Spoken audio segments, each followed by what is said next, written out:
ನಮಸ್ಕಾರ ಸ್ನೇಹಿತರೆ. ಸಾಮಾನ್ಯವಾಗಿ ನಿಮಗೆಲ್ರಿಗೂ ಗೊತ್ತೇ ಇರುತ್ತೆ, ಇಸ್ರೇಲ್ ಮತ್ತು ಲೆಬನಾನ್ ನಡುವೆ ಯುದ್ಧ ನಡೀತಾ ಇರೋದು. ಇದೇ ಸಂದರ್ಭದಲ್ಲಿ ಲೆಬನಾನ್ ಜನರ ವಿರುದ್ಧ ಹೊಸ ಥರದ ಯುದ್ಧ ಶುರುವಾಗಿದೆ.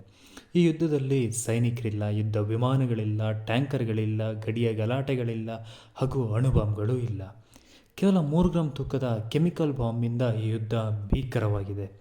ತನ್ನ ಚಾಣಾಕ್ಷತನದಿಂದ ಲೆಬನಾನ್ ಜನ ಬಳಸುವ ಮೊಬೈಲ್ ಮಾದರಿಯ ಪೇಜರ್ಗಳಲ್ಲಿ 3 ಗ್ರಾಂ ತೂಕದ ಕೆಮಿಕಲ್ ಬಾಂಬನ್ನು ತುಂಬಿಸಿತ್ತು.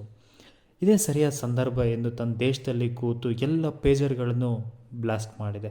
ಇದರಿಂದ ಸಾವಿರಾರು ಜನ ಕಣ್ಣು, ಕಿವಿ, ಕೈ, ಕಾಲು ಕಳೆದುಕೊಂಡಿದ್ದಾರೆ. ಜೊತೆಗೆ ನೂರಾರು ಜನ ಸತ್ತು ಹೋಗಿದ್ದಾರೆ. ಈ ಹೊಸ ಥರದ ಯುದ್ಧವನ್ನು ನೋಡಿದ ಭಾರತ ಸರ್ಕಾರಕ್ಕೆ ದೊಡ್ಡ ತಲೆನೋವು ಉಂಟಾಗಿದೆ. ಭಾರತದ ಬಹುತೇಕ ಜನರು ಯೂಸ್ ಮಾಡುವ ಮೊಬೈಲ್ ಚೀನಾ ದೇಶದ ಕಂಪನಿಯದ್ದು. ಅದರಲ್ಲಿ ರೆಡ್ಮಿ, ಓಪೋ, ಒನ್ ಪ್ಲಸ್ಗಳು ಇವೆ. ಒಂದು ವೇಳೆ ಚೀನಾ ತನ್ನ ದೇಶದ ಮೊಬೈಲ್ಗಳಲ್ಲಿ ಈ ಕೆಮಿಕಲ್ ಬಾಂಬನ್ನು ಇಟ್ಟಿದ್ದರೆ ಭಾರತದ ಕೋಟ್ಯಾಂತರ ಜನ ಸಾಯೋದು ಪಕ್ಕ. ಆದ್ದರಿಂದ ಭಾರತೀಯರಾದ ನಾವು ಚೀನಾ ದೇಶದ ಮೊಬೈಲ್ ಕಂಪನಿ ಮೊಬೈಲ್ಗಳಿಂದ ದೂರ ಇರೋಣ. ನನ್ನ ದೇಶದ ರಕ್ಷಣೆ ನಾನೇ ಮಾಡುವೆ.